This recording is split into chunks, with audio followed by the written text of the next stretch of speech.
Hello दोस्तों, आप सभी का स्वागत है स्टडी क्लासेस पर। 6 जनवरी 2024 शिक्षा विभाग की सबसे बड़ी खबर अभी सामने आई है कि 34,000 पदों पर होगी रीट की परीक्षा और घोषित की गई तारीख। 3,000 पदों पर जल्दी आएगी पटवारी की विज्ञप्ति और सांख्यिकी अधिकारी के 8 जनवरी से किए जाएंगे संशोधन और कोटा ओपन के डिफॉल्ट फॉर्म की लास्ट डेट 15 जनवरी। राजस्थान कांस्टेबल 2023 की नियुक्ति प्रक्रिया पर रोक। तो आदि के बारे में आज की शिक्षा विभाग की खबरें 6 जनवरी 2024। तो अभी इन सभी को अब डिटेल से आपको बताते हैं। तो अब 37,000 पदों पर होगी रीट मुख्य परीक्षा, बड़ा धमाका। तो नव वर्ष 2024 में शिक्षक भर्ती का इंतजार कर रहे सभी बेरोजगार युवाओं के लिए रात भरी खबर सामने आई है। जल्द ही राजस्थान में तृतीय श्रेणी शिक्षक भर्ती अर्थात रीट 34,000 पदों पर होने वाली है। लेकिन मुख्य परीक्षा से पहले रीट पात्रता परीक्षा का आयोजन अर्थात रीट प्री का एग्जाम करवाना भी आवश्यक है। ऐसे में बोर्ड अधिकारियों का कहना है कि रीट पात्रता परीक्षा जुलाई अगस्त तक संपन्न करवाई जा सकती है। उसके बाद मुख्य परीक्षा लगभग दिसंबर तक संपन्न कराने की पूरी संभावना है। तो इसी साल 2024 के अंदर आपके अगस्त के अंदर आपके रीट प्री होगा और दिसंबर के अंदर मेंस होगा। तो अभी लग जाओ विद्यार्थी तैयारी। अभी सबसे बड़ी वैकेंसी 34,000 पदों पर आने वाली है रीट परीक्षा। तो राजस्व मंडल ने पटवार के लिए 3,000 नए पदों पर भर्ती की मांगी अनुमति। तो राजस्व मंडल ने पटवारियों के रिक्त पदों के आधार पर प्रदेश भर के लिए 3,000 नए पटवारियों की आवश्यकता जताते हुए राज्य सरकार से नई भर्ती प्रक्रिया अपनाने की मांग है। मंडल प्रशासन ने राजस्व विभाग को जिलेवार पटवारियों के लिए रिक्त पदों का उल्लेख करते हुए अभ्यर्थना भेजकर नई भर्ती की स्वीकृति मांगी है। और मंडल के अनुसार राज्य भर में 13,800 पटवार मंडल हैं और इनमें से करीब 3,000 पद अभी भी रिक्त चल रहे हैं। तो इन पदों की पूर्ति के लिए नई भर्ती प्रक्रिया अपनाना आवश्यक है। उल्लेखनीय है कि राज्य सरकार 21 में 4,400 पदों की पटवारी की विज्ञप्ति जारी कर राजस्थान कर्मचारी चयन बोर्ड के द्वारा परीक्षा आयोजित करवाई गई थी। इस बार राज्य सरकार से नई भर्ती की हरी झंडी मिलने के बाद चयन बोर्ड के द्वारा विज्ञप्ति जारी कर आवेदन मांग सकेंगे। तो इस प्रकार की 3 या 4,000 की पदों पर की पटवारी की भर्ती आने वाली है। तो पटवारी की तैयारी करने वाले विद्यार्थी संचित हो जाओ, तैयार हो जाओ, अभी आने वाली भर्ती हैं। कांस्टेबल भर्ती 2023 की नियुक्ति प्रक्रिया पर अंतिम रोक। तो कांस्टेबल 2023 का आपके एग्जाम हुआ था, उनकी नियुक्ति पर अब रोक लग गई है। तो हाईकोर्ट ने कांस्टेबल भर्ती 2023 की शारीरिक दक्षता परीक्षा में 15 गुना अभ्यर्थियों को नहीं बुलाने पर भर्ती की नियुक्ति की प्रक्रिया पर ही अंतिम रोक लगा दी गई है। वही मामले में गृह सचिव, एडीजीपी पुलिस और भर्ती पदोन्नति बोर्ड सहित अन्य से 29 जनवरी तक जवाब देने के लिए कहा गया है। जस्टिस गणेश राम मीणा ने ये निर्देश शुक्रवार को हरिराम गुर्जर व अन्य 18 अभ्यर्थियों की याचिका पर सुनवाई करते हुए दिया है। तो याचिका में चयन बोर्ड ने 3 अगस्त 2023 को कांस्टेबल के 3,578 पदों पर भर्ती के लिए विज्ञप्ति जारी की थी। इसमें शर्त थी कि सामान्य पात्रता परीक्षा सीईटी के आवेदकों में ही संबंधित जिला यूनिट की पदवार वर्गवार महिला व पुरुष वर्ग के पदों के अनुसार ही वरीयता व मेरिट क्रम में 15 गुना अभ्यर्थी को ही बुलाया जाएगा शारीरिक दक्षता परीक्षा के अंदर। लेकिन प्रार्थी अभ्यर्थी को नहीं बुलाया गया। वहीं ना तो उनकी कट ऑफ बताई गई और ना ही उनके अंक बताए गए। तो पात्रता परीक्षा के 15 गुण अभ्यर्थी को बुलाया जाता है तो शारीरिक दक्षता परीक्षा सहित अन्य दक्षता परीक्षा में बुलाए जाते हैं। अब भर्ती में नियमों के विपरीत जाकर नियुक्ति प्रक्रिया की जा रही है।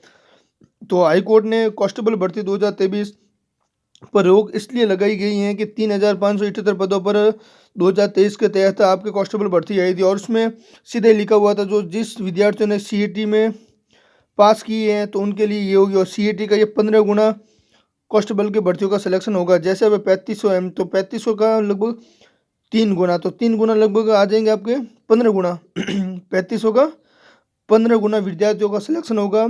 इसके लिए फिजिकल के लिए।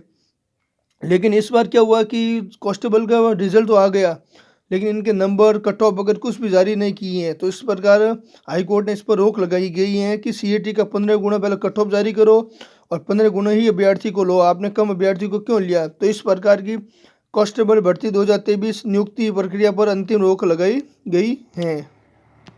अगला, सांख्यिकी अधिकारी के 8 से किए जा सकेंगे संशोधन।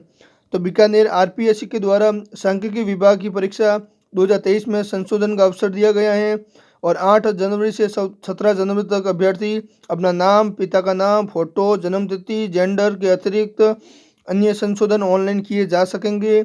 इस संबंध में आयोग ने शुक्रवार को कार्यक्रम जारी किया। आयोग सचिव ने बताया कि ये प्रतियोगिता परीक्षा 25 फरवरी 2024 को लिया जाने वाला प्रस्तावित है। तो इस प्रकार की 25 फरवरी 2024 को सांख्यिकी विभाग का पेपर होगा। तो उससे पहले ही 8 जनवरी से 17 जनवरी तक अपने फॉर्म में संशोधन कर सकते हो। मान लीजिए किसी का नाम, पिता का नाम, DOB वगैरह मिस्टेक हुई तो वो अपना संशोधन आसानी से कर सकता है। अब अगला जेईई मेन। तो जेईई मेन 2024 में 24 जनवरी से 1 फरवरी के बीच में कंप्यूटर आधारित मोड पर होगी परीक्षा। तो जो विद्यार्थी जेईई मेंस की तैयारी करते हैं तो उनका पेपर अब 24 जनवरी से लेकर 1 फरवरी के बीच में कंप्यूटर पर होगा। आवेदन में अपलोड फोटो में करेक्शन आज रात 11 बजे तक कर सकेंगे और एडमिट कार्ड 3 दिन पूर्व जारी होंगे। तो जो विद्यार्थी जेईई मेंस की तैयारी करते हैं तो जिनके फॉर्म में किसी प्रकार का करेक्शन है तो वो 24 जनवरी से 1 फरवरी के बीच में वो अपना संशोधन कर सकते हैं। मतलब 24 जनवरी 1 जनवरी फरवरी के बीच में उनका पेपर होगा, लेकिन आज 11 बजे तक उनके आज लास्ट समय होगा कि अपना वो आज संशोधन कर सके। तो जेईई मेंस के पहले सत्र में 24 जनवरी से 1 फरवरी के बीच में कंप्यूटर बेस्ड मोड पर देश विदेश के 323 शहरों में परीक्षा होगी। जनवरी जेईई मेन परीक्षा 14 लाख से अधिक स्टूडेंटों ने आवेदन किया है। जेईई मेन ऑनलाइन आवेदन की प्रक्रिया में अपलोड की गई फोटो में किसी प्रकार की त्रुटि होने पर संशोधन का केवल एक व अंतिम मौका दिया गया है और फोटो में करेक्शन की अंतिम तारीख 7 जनवरी रात 11 बजे तक रहेगी। एजुकेशन एक्सपर्ट अमित आहूजा ने बताया कि आवेदन में स्टूडेंट की अपलोड की गई फोटो NTA की ओर से दिए गए फॉर्मेट में नहीं है। तो उन्हें NTA ने सूचित किया है कि वो स्टूडेंट जेईई मेन वेबसाइट पर अपना आवेदन नंबर, पासपोर्ट डालकर लॉग इन पर करें और नई फोटो अपलोड करें और साथ में स्टूडेंट को फॉर्म में 6 से 8 फोटो अपने पास रखने को कहा गया है। स्टूडेंट फोटो में सुधार कर पूर्ण कन्फर्म पेज का प्रिंट आउट निकाल कर फोटो सुधार की पुष्टि करें। तो इस प्रकार के आपके ये संशोधन कर सकते हो। तो जल्द से जल्द अपना संशोधन करें। अगली न्यूज़, कोटा ओपन 2023 की परीक्षा के शेष परिणाम शीघ्र जारी होंगे। तो अभी हाल ही में कोटा ओपन के धीरे धीरे सभी के रिजल्ट आने लग गए हैं और रिजल्ट आने के बाद कोटा ओपन या कोटा ओपन विश्वविद्यालय ने जारी कर दिया है कि डिफ़ॉल्ट की तारीख 15 तारीख तक ये डिफ़ॉल्ट फॉर्म रहेंगे। तो डिफ़ॉल्ट छात्रों के लिए आवेदन की अंतिम तिथि 15 जनवरी ऑनलाइन पोर्टल खुलेगा। तो वर्धमान महावीर खुला विश्वविद्यालय की ओर से दिसंबर 2023 की परीक्षा के डिफ़ॉल्ट स्टूडेंट के लिए जिनके कार्यक्रम की अवधि शेष है आवेदन के लिए ऑनलाइन पोर्टल पर शुरू कर दिया गया है परीक्षा। अरुण कुमार ने बताया कि आवेदन की अंतिम तारीख 15 जनवरी कर दी गई है। किनकी? जिनकी डिफ़ॉल्ट का मतलब जिनके बैक आई हुई है। और बैक आने वाले विद्यार्थी अपना रीफॉर्म भर सकते हैं, हर 6 महीने के अंदर अपना बैक का पेपर दे सकते हैं। तो जून जुलाई के एग्जाम जिन विद्यार्थियों दिए ना उनके अभी रिजल्ट जारी होने लग गए हैं और रिजल्ट में जिनके बैक आई ना तो वो 15 जनवरी तक अपना फॉर्म भर सकते हैं डिफ़ॉल्ट का और फिर उनके एग्ज़ाम हो जाएंगे और एग्ज़ाम होने के बाद वो पास हो जाएंगे। तो इस प्रकार की कोटा ओपन ने 15 तारीख तक डिफ़ॉल्ट के फॉर्म स्टार्ट किए हैं। अगली न्यूज़, नई सरकार में पहली परीक्षा SOGO की RPSC अफसरों से हुई चर्चा। तो अभी कल ही संडे है, तो संडे का मतलब रविवार। तो रविवार को असिस्टेंट प्रोफेसर का भी पेपर है, लाइब्रेरियन का पेपर है और PTI भर्ती का की कॉमन पेपर 7 को और नकल गड़बड़ी रोकने के लिए SOGO की सक्रिया कर दी गई हैं। तो जहाँ पेपर होगा और लगभग संभागीय स्तर पर ही पेपर होता है। तो 11 से 2 बजे तक इंटरनेट बंद रहेगा। तो इस प्रकार को नकल पकड़ने पर रोक लगा दी गई है, कड़क सुरक्षा कर दी गई है क्योंकि नई सरकार के द्वारा आयोजित करवाने जाने वाले पहले एग्जाम है, इसलिए इसमें सबसे सख्ती बरत ली जाएगी सरकार के द्वारा। तो इस प्रकार की 7 जनवरी को असिस्टेंट प्रोफेसर, लाइब्रेरियन और PTI का पेपर का होगा। तो धन्यवाद। आप सभी को इस प्रकार की न्यूज़ प्राप्त करने के लिए ज़रूर फॉलो करें, लाइक करें, शेयर करें।